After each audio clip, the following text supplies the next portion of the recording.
Welcome to RTV. నేను దీక్షా Seth. ఈ మధ్యకాలంలో మనం ఎక్కడ చూసినా ఇన్ఫ్లమేటరీ బౌల్ డిసీజ్ వింటున్నాం. మరి ఇంతకి ఇన్ఫ్లమేటరీ బౌల్ డిసీజ్కి సంబంధించిన వివరాలు తెలుసుకుందాము. ప్రస్తుతం నేను కిమ్స్ సికింద్రాబాద్ హాస్పిటల్కి వచ్చాను. ఇక్కడ డాక్టర్ శ్రీకాంత్ అప్పసాని గారు నాతో ఉన్నారు. మాట్లాడి తెలుసుకుందాము. సార్ నమస్తే. నమస్తే అండి. సార్, ఇంతకీ ఈ మధ్యకాలంలో మనం ఎక్కడ చూసినా కానీ ఈ డిసీజ్ గురించి వింటున్నాము. It's inflammatory bowel disease. Inflammatory bowel disease అనేది ఈ లాస్ట్ 2 డికేడ్స్లో కాస్త ఎక్కువగా డయాగ్నోజ్ అవ్వడం జరుగుతుందండి. పేషెంట్స్కి మోషన్స్ అవ్వడము, బ్లడ్ పోవడం, బరువు తగ్గిపోవడము ఇట్లాంటి లక్షణాలతో స్టార్ట్ అయ్యి పేగులో పుండు పడే తత్వాన్ని మనం ఈ ఇన్ఫ్లమేటరీ బౌల్ డిసీజ్ అని అంటాం. పుండు అంటే అల్సర్. మనకు తెలిసిన నార్మల్ అల్సర్ ఎసిడిటీ ప్రాబ్లం, కడుపులో మంట వస్తుంది. ఇది ఆ టైప్ ఆఫ్ అల్సర్ కాదు. ఇది చిన్న పేగులో కానీ పెద్ద పేగులో కానీ పుండు పడి దాని ఫంక్షన్ని జరగనివ్వకుండా చేసి కాంప్లికేషన్స్ క్రియేట్ చేస్తూ ఉంటాయి ఈ అల్సర్స్. సో చిన్న పేగు పెద్ద పేగు ఎఫెక్ట్ అవ్వడం వల్ల వచ్చే జబ్బుని ఈ ఇన్ఫ్లమేటరీ బౌల్ డిసీజ్ ఐబిడి అని అంటాం. Yes sir. సో ఐబిడి ఎందువలన వస్తుంది? స్పైసీ ఫుడ్ తినడం వలన, లేకపోతే దేనికి కారణం మేజర్? ఐబిడి స్పైసీ ఫుడ్ తినడం వల్ల రావడం అనేది ఒక అపోహ. స్పైసీ ఫుడ్ తినడం వల్ల ఎసిడిటీ ప్రాబ్లమ్స్, గ్యాస్ట్రిక్ ట్రబుల్ వస్తూ ఉంటుందండి. అంటే కడుపులో మంట, రిఫ్లక్స్ ప్రాబ్లం, గుండెల్లో మంట, వామిటింగ్స్ అవ్వడం అట్లాంటివి వస్తూ ఉంటాయి. బట్ నేను మునుపు చెప్పినట్టు ఈ ఐబిడి అనేది చిన్న పేగులోని పెద్ద పేగులోని పుండు పడే తత్వాన్ని అంటూ ఉంటాం. సో వీటికి గల కారణాలు మల్టీఫ్యాక్టోరియల్. అంటే 3-4 కారణాలు ఉంటాయండి. ఒకటి జెనెటిక్ ఫ్యాక్టర్స్. మన జన్యుపరంగా మనకు ఐబిడి వచ్చే లక్షణాలు జీన్స్ ఉంటే కనుక, మనకు ఐబిడి వచ్చే లక్షణాలు ఉంటే, ఆ జీన్స్ ఉంటే అప్పుడు ఐబిడి వచ్చే అవకాశం ఉంటుంది. రెండవది food and environmental factors. Food and environmental factors అంటే మన చుట్టుపక్కల ఉన్న ఎన్విరాన్మెంట్ ప్లస్ మనం తీసుకునే ఆహార పదార్థాలు.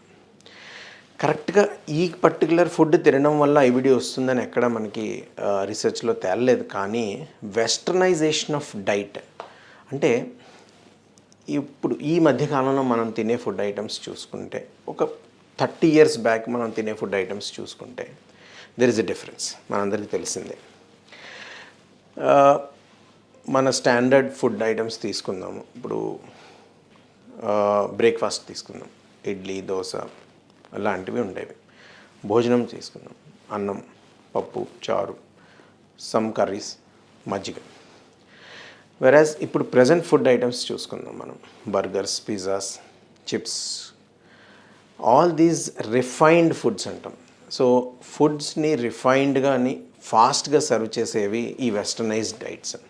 ఇన్ఫ్యాక్ట్ ఈ ఐబిడి అనేది వెస్టర్న్ కమ్యూనిటీలో, అంటే అమెరికా, యూరప్, వీళ్ళల్లో చాలా కామన్గా చూస్తూ ఉంటాం. ఇండియాలో చాలా తక్కువ చూసేవాళ్ళము, కానీ ఈ మధ్యకాలంలో ఎక్కువ చూడడం జరుగుతుంది.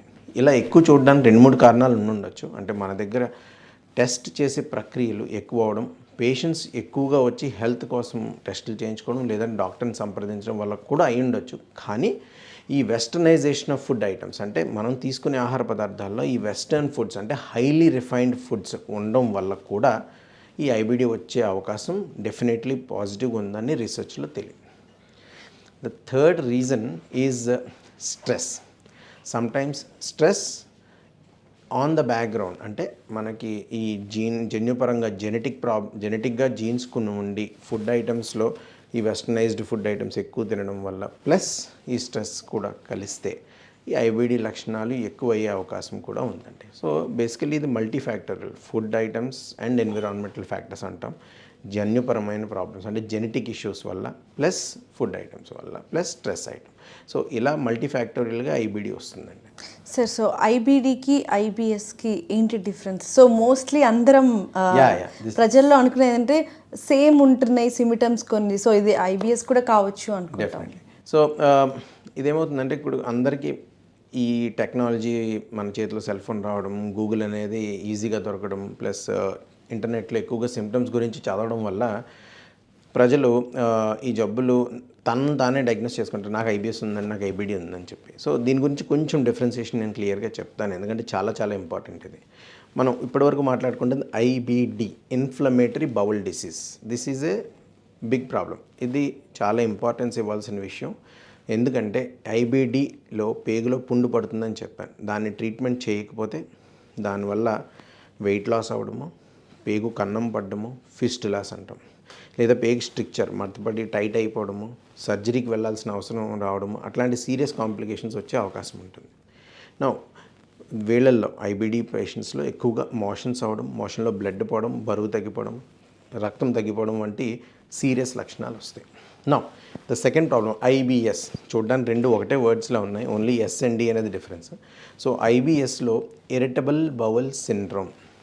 ఇరిటబుల్ బౌల్ సిండ్రోమ్ అంటే పేగులు కాస్త ఎక్కువ సెన్సిటివ్గా ఉండడం వల్ల, అంటే పేగులు కాస్త ఎక్కువ రియాక్ట్ అవ్వడం వల్ల ఫర్ ద నార్మల్ థింగ్స్, అంటే మనం భోజనం చేసినప్పుడు పేగుల లోపల ఫుడ్ పాస్ అవుతున్నప్పుడు, గ్యాస్ పాస్ అవుతున్నప్పుడు, లిక్విడ్స్ పాస్ అవుతున్నప్పుడు కాస్త ఎక్కువ రియాక్ట్ అవ్వడం వల్ల ఐబిఎస్ లక్షణాలు వస్తాయండి. Irritable bowel syndrome IBS.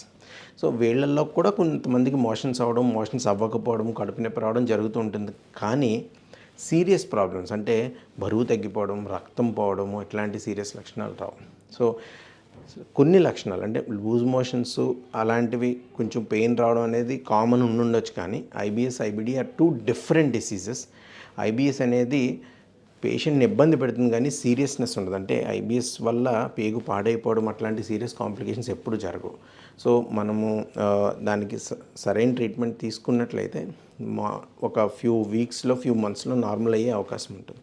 వెరస్ IBD అనేది చాలా సీరియస్ ఇష్యూ కింద మారే అవకాశం ఉంటుంది ట్రీట్మెంట్ తీసుకోకపోతే. సో ఆ ట్రీట్మెంట్ కూడా మనం ఎక్కువ రోజుల పాటు తీసుకోవాల్సిన అవసరం ఉంటుంది. సమ్టైమ్స్ లైఫ్ లాంగ్ తీసుకోవాలి. డాక్టర్ యొక్క పర్యవేక్షణలో ఈ ఐబిడి అనేది ప్రాపర్గా ట్రీట్మెంట్ తీసుకోవాల్సిన అవసరం ఉంటుంది. Yes sir. సో ఐబిడి కారణంగా, అంటే ఇది కాంప్లికేటరీ అని అన్నారు కాబట్టి, దీని కారణంతో మనకి క్యాన్సర్ వచ్చే అవకాశం ఉందా? చిన్న పేగు క్యాన్సర్ కానీ పెద్ద పేగు క్యాన్సర్ కానీ వచ్చే అవకాశం ఉందంటారా? ఎస్. ఐబిడి ఇన్ఫ్లమేటరీ బౌల్ డిసీజ్లో మనం ట్రీట్మెంట్ తీసుకోని పక్షంలో డిసీజ్ యాక్టివ్గా ఉంటే గనక అలాంటి పేషెంట్స్లో after a period of time, maybe 5 years 10 years down the lane, వాళ్ళకి పెద్ద పేగులో క్యాన్సర్ వచ్చే అవకాశం ఉంటుంది. బేసిక్గా ఐబిడి అనేది 2 రకాల ప్రాబ్లమ్స్ అనేది. ఐబిడిలో 2 రకాల జబ్బులు ఉంటాయి. పెద్ద పేగు, చిన్న పేగు రెండూ ఎఫెక్ట్ అయ్యే అవకాశం ఉన్న జబ్బుని క్రోన్స్ డిసీజ్ అంటాం మనం. వెరస్ ఓన్లీ పెద్ద పేగు ఎఫెక్ట్ అయ్యే జబ్బుని మనం అల్సరేటివ్ కొలైటిస్ అంటాం. ఈ అల్సరేటివ్ కొలైటిస్ ఓన్లీ పెద్ద పేగు వాళ్ళకి పెద్ద పేగు క్యాన్సర్ వచ్చే అవకాశం ఉంటుంది, ఎవరికి ట్రీట్మెంట్ తీసుకోకుండా ప్రాపర్గా ఫాలోఅప్లో లేని వాళ్ళకి. అలాగే క్రోన్స్ డిసీజ్ అంటే చిన్న పేగు పెద్ద పేగులోని ఎక్కడైనా పుండు పడే అవకాశం ఉన్న జబ్బు అది. సో ఐబిడిలో క్రోన్స్ డిసీజ్ ఉన్న వాళ్ళకి చిన్న పేగులోని కానీ పెద్ద పేగులో కానీ క్యాన్సర్స్ వచ్చే అవకాశం కానీ, లింఫోమా అనే ప్రాబ్లం వచ్చే అవకాశం కానీ ఉండొచ్చు వీళ్ళకి. వీళ్ళందరూ కూడా ట్రీట్మెంట్ తీసుకోని వాళ్ళు, డాక్టర్ యొక్క పర్యవేక్షణలో లేని వాళ్ళు మాత్రమే. ట్రీట్మెంట్ ప్రాపర్గా తీసుకొని ప్రాపర్ ప్రోటోకాల్లో ఫాలోఅప్లో ఉన్న వాళ్ళకి ఇట్లాంటి కాంప్లికేషన్స్ వచ్చే అవకాశం చాలా తక్కువ. Yes sir. సో ఐబిడికి ఎటువంటి ట్రీట్మెంట్ అన్నది ఉంది మనకి? వెరీ నైస్ అండి. సో ఐబిడి డిసీజ్కి ట్రీట్మెంట్ అనేది మందుల ద్వారా అవైలబుల్ ఉన్నది. సో ఈ ట్రీట్మెంట్ అనేది ఐబిడి యొక్క లక్షణాలు ఎంత సివియర్గా ఉన్నాయనే దాన్ని బట్టి ఆధారపడి ఉంటుంది. సో బేసికల్గా చెప్పాలంటే స్టేజ్ ఆఫ్ ద డిసీజ్ అని అంటాం మనం.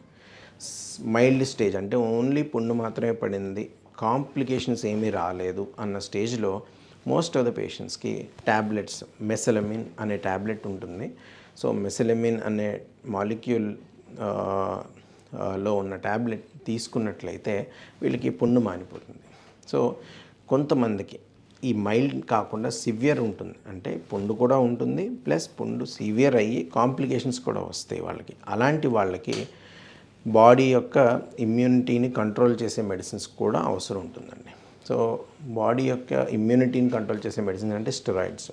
సో స్టెరాయిడ్స్ అనేవి ఇనీషియల్గా ఈ పేగు యొక్క పుండుని తగ్గించడానికి, డిసీజ్ యొక్క సివియారిటీని తగ్గించడానికి వాడతాం. కొన్ని వీక్స్ తర్వాత కానీ కొన్ని మంత్స్ తర్వాత కానీ స్టెరాయిడ్స్ ఎక్కువ రోజులు వాడలేం కాబట్టి ఇమ్యునోమాడ్యులేటర్స్ అంటాం. అంటే అజథాయిప్రిన్ అని ఒక ట్యాబ్లెట్ ఉంటుంది. అలాంటి ఇమ్యునోమాడ్యులేటర్ మెడికేషన్స్ వాడి ఇమ్యూనిటీని కంట్రోల్ చేసి తగ్గించే అవకాశం ఉంటుందండి. So basically severity of the disease బట్టి ఆధారపడి ఉంటుందండి ట్రీట్మెంట్. మైల్డ్ డిసీజ్ వాళ్ళకి సింపుల్ ట్యాబ్లెట్స్తోనే సరిపోతుంది. కొంచెం సివియారిటీ కానీ ఎక్కువ లక్షణాలు దూరం అంటే ఎక్కువ పేగు ఎఫెక్ట్ అయిన వాళ్ళకి స్టెరాయిడ్స్, ఇమ్యునోమాడ్యులేటర్స్ లాంటి ట్యాబ్లెట్స్ కూడా అవసరం ఉంటాయండి. ఇవి వాడినా కూడా డిసీజ్ కంట్రోల్లో లేని వాళ్ళకి లేదా పెద్ద కాంప్లికేషన్స్ అంటే పుండు అంటే ఫిస్టులాస్ అంటాం, లేదా స్ట్రిక్చర్ డెవలప్ అయిందంటే పేగు మూసుకుపోయింది, అలాంటి కాంప్లికేషన్స్ ఉన్న వాళ్ళకి ఇలాంటి ట్యాబ్లెట్లు సరిపోకపోవచ్చు. సో వాళ్ళకి మనం ఇంజెక్షన్స్ మాదిరిగా ట్రీట్మెంట్ ఇవ్వాల్సిన అవసరం ఉంటుందండి. సో ఆ ఇంజెక్షన్స్ని బయోలాజికల్ ఏజెంట్స్ అని అంటాం. ఈ బయోలాజికల్ ఏజెంట్స్ అనేవి 2 వారాలకు కానీ ఒక్కొక్కసారి 6 నుంచి 8 వారాలకు ఒకసారి ఇచ్చే ఇంజెక్షన్స్ మాదిరిగా ఉంటాయి. కొన్ని ఇన్సులిన్ లాగా స్కిన్కి తీసుకునే ఉంటాయి, కొన్ని ఇంజెక్షన్స్ ఐవి క్యాన్లలో పెట్టి నరానికి ఇచ్చే ఇంజెక్షన్స్ కూడా ఉంటాయి. సో ఆ టైప్ ఆఫ్ బయోలాజికల్స్ అనేవి చాలా మంచి మెడికేషన్స్ ఇమ్యూనిటీని కంట్రోల్లో పెట్టి ఈ ఐబిడి డిసీజ్ని బాగా కంట్రోల్లోకి తీసుకొస్తూ ఉంటాయి. Yes sir. సో మైల్డ్ నుంచి మేజర్ దాటిన తర్వాత కూడా దీనికి సర్జరీ అన్నది ఏమైనా ఉందా ఐబిడికి? ఐబిడిలో సర్జరీ అనే సర్జరీ అండ్ సర్జికల్ ట్రీట్మెంట్ అనే ఆప్షన్స్ కూడా ఉంటాయండి.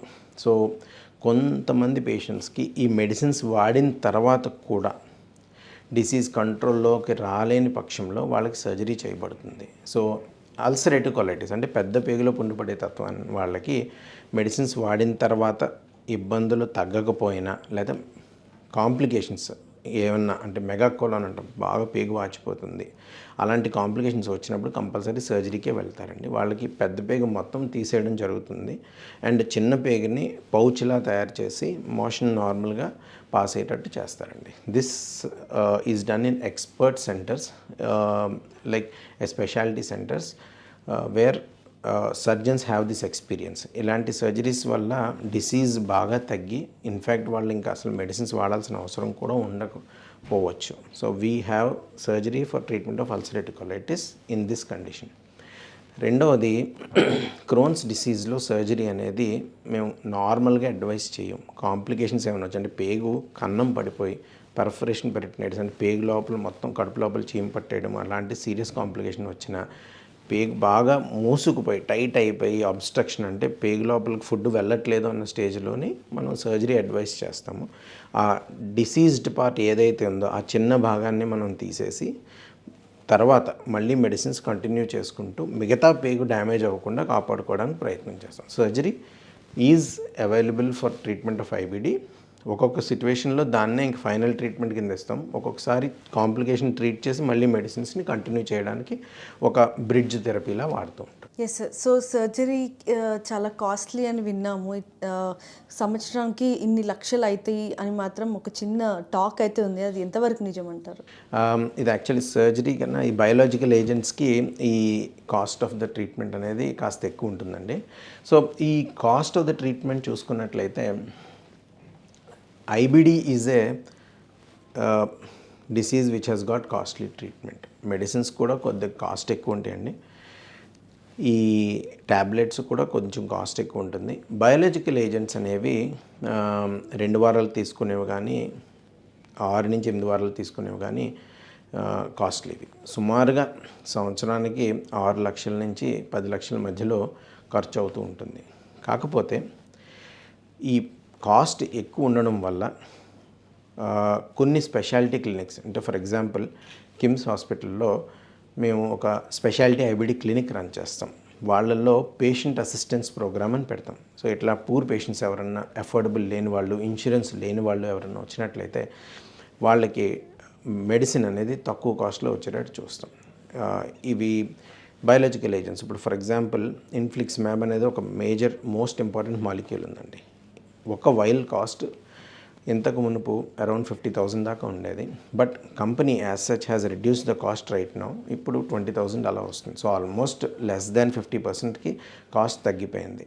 సో ఇంతకు మునుపు కన్నా ఇప్పుడు చూసుకుంటే ఇట్ ఈస్ బెటర్, అఫోర్డబుల్, కాకపోతే ఇండియన్ సినారియోతో కంపేర్ చేసుకుంటే మన యొక్క జీడిపి, మన యొక్క అఫోర్డబిలిటీతో చూసుకుంటే definitely it is still on the costlier side. యావరేజ్గా అరౌండ్ 6 to 10 lakhs మధ్యలో ఉంటుందండి కాస్ట్ పర్ ఇయర్. కాకపోతే పేషెంట్ అసిస్టెన్స్ ప్రోగ్రామ్స్ ఉంటాయి. కంపెనీ వాళ్ళు అంటే ఈ ఫార్మస్యూటికల్ కంపెనీ వాళ్ళకి కొన్ని అసిస్టెన్స్ ప్రోగ్రామ్స్ ఉంటాయి. వాళ్ళ ద్వారా రిజిస్టర్ చేసుకున్నట్లయితే కొన్ని ఆఫర్స్ అవి దొరుకుతూ ఉంటాయి. వాళ్ళకి ఫ్రీ ఇంజెక్షన్స్, ఫ్రీ వైల్స్ దొరకడము, లేదంటే నిజంగా పూర్ పేషెంట్ అనుకుంటే ఒక్కొక్కసారి మొత్తం ట్రీట్మెంట్ ఫ్రీగా కూడా వాళ్ళు ఇస్తూ ఉంటారు. Depending upon the patients affordability we can modulate the treatment according to that. Yes sir. So ఈ లాస్ట్ 5 yearsలో ఐబీడీకి సంబంధించిన పేషెంట్స్ రేషియో ఎంత ఉంది? So last 5 years or last 10 yearsలోని ఐబీడీ పేషెంట్స్ యొక్క ఇన్సిడెన్స్ డెఫినెట్లీ పెరుగుతుందండి. ఇంతకు మునుపు వన్స్ ఇన్ ఏ వైల్ చూసేవాళ్ళం పేషెంట్స్ని, అంటే మేబీ సంవత్సరానికి ఒక 4-5 పేషెంట్లు చూసేవాళ్ళం అండి. ఈ కాలంలో కొత్త పేషెంట్లు యావరేజ్గా మా ఐబీడీ క్లినిక్లో అయితే almost we see 4 to 5 new patients every month. Okay, so that's a very high incidence. ఇంతకుముందు సంవత్సరంలో ఒకసారి చూసినంత పేషెంట్స్ మేము నెలలో ఒకసారి చూస్తున్నాం. So that indicates the incidence is increasing and number of patients who are approaching healthcare are also increasing. Yes sir. So number of patients అనేది increase అయిందని చెప్పారు. సో ఏ ఏజ్ గ్రూప్ వాళ్ళు ఎక్కువగా కన్సల్ట్ అవుతున్నారు ఈ ఐబీడీని ఉన్న డిసీజ్తో? ఐబీడీ పర్సే 2 ఏజ్ గ్రూప్స్లో వస్తుందండి. ఒకటి మిడిల్ ఏజ్ గ్రూప్ అంటే అరౌండ్ 20 to 40 years ఆ ఏజ్ గ్రూప్లో వస్తుంది. The second peak is around 60-70 years. 2 age గ్రూప్స్లోని కొత్త పేషెంట్లు మేము ఎక్కువ చూస్తున్నాం. కాకపోతే more of young patients, maybe around 20 to 40 years, that's the age group where we are seeing an increased incidence. చాలా ఎక్కువ కొత్త పేషెంట్లను చూడడం జరుగుతూ ఉంటుంది. And the other part is a age గ్రూప్లో రాదు, చిన్నపిల్లలకు రాదు, పెద్దవాళ్ళకి రాదు అన్నట్టు లేదండి. This problem can happen even in 3 years, 2 years babies also. It can happen in 80 years person also. So అందుకనే కారణం ఒకటే అని చెప్పట్లేదు. ఈ కారణాలు మల్టిపుల్ రీజన్స్ ఉంటాయి. జెనెటిక్ అయి ఉండొచ్చు, ఎన్విరాన్మెంటల్ అయి ఉండొచ్చు, రకరకాల కారణాలు ఉంటాయి. సో చిన్నపిల్లల్లో కూడా ఉంటుంది, పెద్దవాళ్ళలో కూడా ఉంటుంది. కామన్గా మిడిల్ ఏజ్లో అంటే అరౌండ్ 20 to 40 years ఏజ్లో ఎక్కువ చూస్తూ ఉంటాం. Yes sir. సో మనము ఇంట్లో ఎటువంటి జాగ్రత్తలు తీసుకోవాలి ముందే రాకుండా ఉండాలి అంటే? So I think preventive medicine, that's what you're talking about. That is more important for all of us. నేను మునుపు చెప్పినట్లు ఒక స్పెసిఫిక్ మెజర్ వల్ల మనం ఐబీడీని ఆపలేం. చిన్న ఎగ్జాంపుల్ చెప్తాను. ఇప్పుడు మందు తాగడం వల్ల వచ్చే లివర్ కానీ ప్యాంక్రియాటిక్ డిసీజ్ ప్రివెంట్ చేయాలంటే ఒకటే సింపుల్ స్టెప్, మందు తాగకుండా ఉంటే మనకు ఆ ప్రాబ్లం రాదు. But here it is not like that. So ఇక్కడ మనం మల్టిపుల్ స్టెప్స్ తీసుకోవాల్సిన అవసరం ఉంటుంది. ఒకటి డైట్ అండ్ లైఫ్ స్టైల్. డైట్స్ని వీలైన తక్కువ తీసుకోవడం. మన ట్రెడిషనల్ ఇండియన్ ఫుడ్, అది నార్త్ ఇండియన్ అవనివ్వండి, సౌత్ ఇండియన్ అవనివ్వండి, ఏదైనా పర్లేదు, బట్ ట్రెడిషనల్ ఇండియన్ ఫుడ్స్ని నెగ్లెక్ట్ చేయకుండా maybe we have to start eating hour traditional Indian foods more than the western foods. వీటిలో ఒక ఐటమ్ స్పెషల్లీ పెరుగు చాలామంది ఆల్మోస్ట్ అందరం తింటాము. There are some people who don't eat since childhood, వాళ్ళకి వికారంగా ఉంటుందని తినంటారు. ఇది స్లోగా డిమినిష్ అయిపోతుంది. ఇప్పుడు ఈ కాలం వల్ల ఎక్కువ తీసుకోవట్లేదు. I don't know the reasons, but again westernisation problem is one reason. ఈ పెరుగు అనేది మనకు పూర్వీకులు కంపల్సరీ మనం ప్రతి భోజనము పెరుగుతూనే ఎండ్ అవ్వాలన్నట్టు చెప్పేవారు మనకి. వాళ్ళు ఎందుకు చెప్పారనేది మన దగ్గర సైంటిఫిక్ రీజన్ ఉండకపోవచ్చు, కానీ I think one of the important reasons medically చూసుకుంటే పెరుగులో చాలా ప్రోబయోటిక్స్ ఉంటాయండి. ప్రోబయోటిక్స్ అంటే మంచి బ్యాక్టీరియా. సో ఈ మంచి బ్యాక్టీరియా కడుపులోకి వెళ్ళినప్పుడు పేగు లోపల ఉన్న చెడు బ్యాక్టీరియాని తొలగిస్తుంది. మంచి బ్యాక్టీరియా చెడు బ్యాక్టీరియా రేషియోని ఎప్పుడు మంచి బ్యాక్టీరియా పాజిటివ్గా ఉండేటట్టు చూసుకుంటుంది. దానివల్ల పేగు యొక్క హెల్త్ చాలా బాగుంటుంది అనమాట. In fact we use probiotics as treatment for many diseases. So మనం తీసుకునే ఆహార పదార్థాల్లో కాస్త పెరుగు, ప్రోబయోటిక్స్ ఉన్న ఎక్కువ ఫుడ్ ఐటమ్స్ తీసుకున్నట్లయితే gut immunity and gut health బాగుండే అవకాశం ఉంటుందండి. ద సెకండ్ థింగ్, డైట్ తర్వాత లైఫ్ స్టైల్. లైఫ్ స్టైల్ అంటే స్ట్రెస్, యాంగ్జైటీ తగ్గించుకోవడం, టైంకి నిద్రపోవడం, approximately 6 to 8 hours of appropriate sleep is necessary. Stress తగ్గించుకోవడం, యోగా, మెడిటేషన్ లాంటివి చేసి హెల్దీ లైఫ్ స్టైల్ మెయింటైన్ చేయడం అనేది సెకండ్ ఇంపార్టెంట్ థింగ్ అండి. The third thing which I would suggest is, problem వచ్చినప్పుడు సెల్ఫ్ మెడికేషన్స్ కాకుండా ఒక ప్రాపర్ హెల్త్ కేర్ ప్రొఫెషనల్ని కలవడం అనేది చాలా important.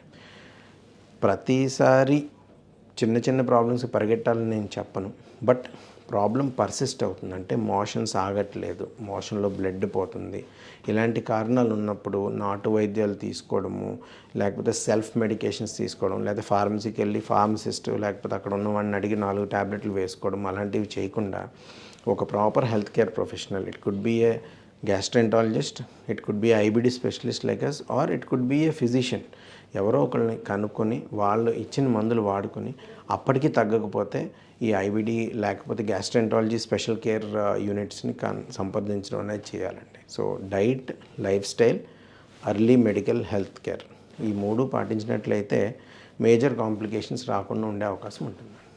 Yes, thank you so much. చాలా ఇన్ఫర్మేషన్ మాకు ఇచ్చారు అండ్ చాలా క్యూర్ అయ్యే విధానాలు చెప్పారు. థ్యాంక్ యూ అండి. సో అదండి, మనము ఐబిడి అన్నది ఎలా రికగ్నైజ్ చేయాలి, ఏంటి, దీనికి ట్రీట్మెంట్ 100% ఉంది అలోపతిలో అని డాక్టర్ శ్రీకాంత్ గారి మాటల ద్వారా తెలుసుకుందాము. From KIMS hospital, Secunderabad.